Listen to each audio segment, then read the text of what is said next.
Nous vous présentons aujourd'hui les rotules supérieures Napa Fleet FTC 25506 et inférieures FTC 25532, compatibles avec les RAM 2500 et 3500 de 2024 à 2025-2014. Conçues pour offrir des performances exceptionnelles dans les véhicules utilitaires à usage intensif, les rotules Napa Fleet sont équipées de roulements frités graissables pour une durabilité accrue, ainsi que de la visserie et des accessoires d'installation inclus. Assurez-vous d'avoir tous les outils nécessaires, notamment une presse à rotules avec les adaptateurs et coupelles adaptées, une clé dynamométrique calibrée, un séparateur de rotules et de biellettes de direction, et tous les équipements de protection individuelle, EPI, nécessaires à votre sécurité. Pour commencer, soulevez et soutenez correctement le véhicule, retirez la roue, puis l'étrier de frein et suspendez-le solidement afin de libérer la durite.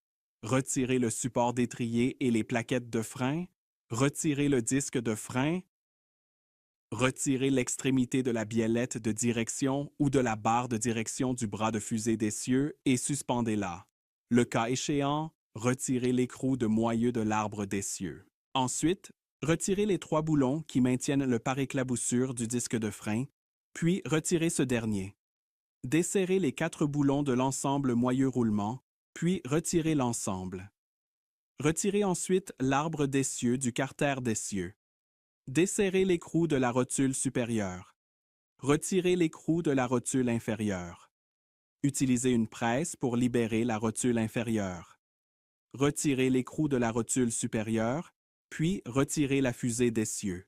Les rotules inférieures sont équipées de graisseurs à profil bas et sont fournies avec un adaptateur spécial pour pistolet à graisse.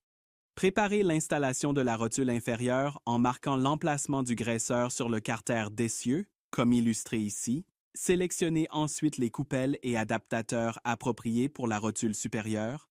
Assemblez la presse à rotule et retirez la rotule supérieure. Ensuite, assemblez l'outil de presse pour la rotule inférieure et extrayez-la.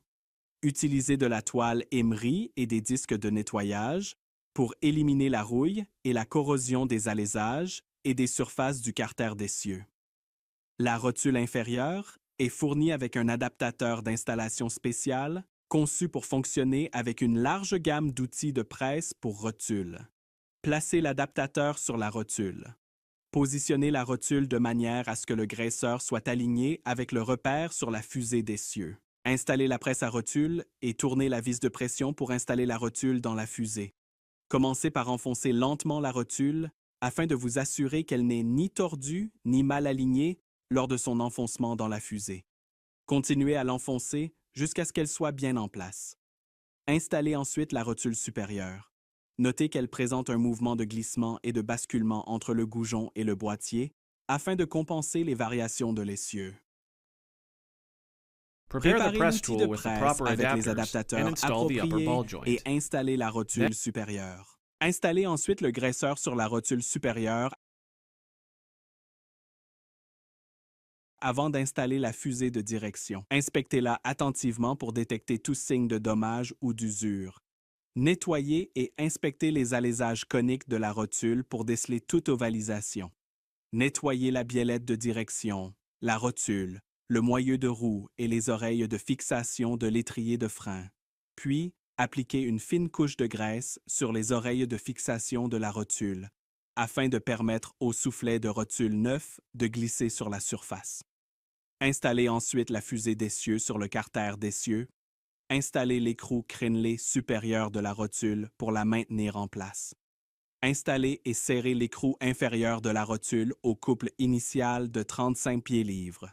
Ensuite, serrez l'écrou crénelé supérieur de la rotule à 70 pieds-livres, puis l'écrou inférieur de la rotule au couple final de 148 pieds-livres.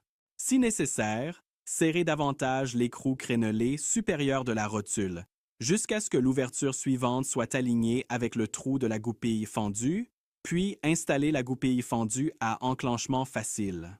Notez qu'une goupille fendue décalée est fournie et peut être utilisé si le trou de la goupille fendue se trouve sous les fentes de l'écrou crénelé. Assurez-vous que le carter d'essieu pivote librement sur toute l'amplitude de mouvement. Enfin, procédez au remontage complet du véhicule dans le sens inverse du démontage. Suivez toujours le manuel d'entretien d'usine pour connaître les procédures et les couples de serrage corrects.